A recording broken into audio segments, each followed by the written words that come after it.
Ce femeie, hey, ce femeie, hey, ce femeie, femeia se joacă cu inima.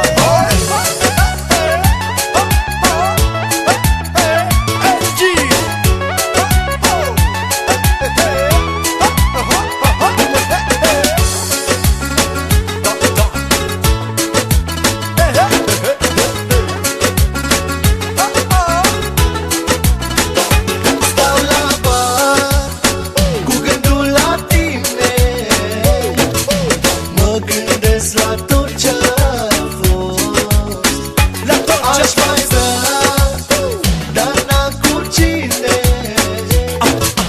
Te-aș suna, dar n-are rost.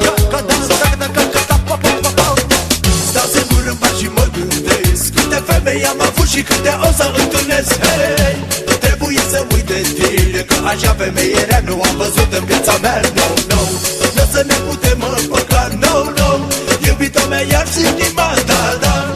Poza de pe telefonul meu o schimb cu altcuiva, că nu meriți dragostea mea. Oh, de bani.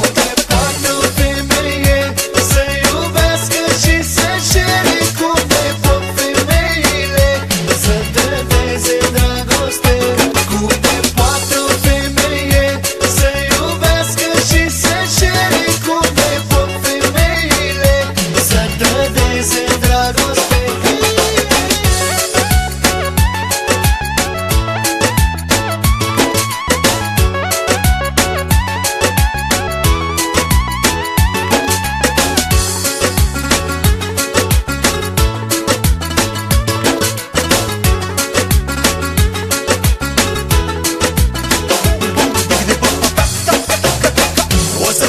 Mai bine, de femeile ca tine.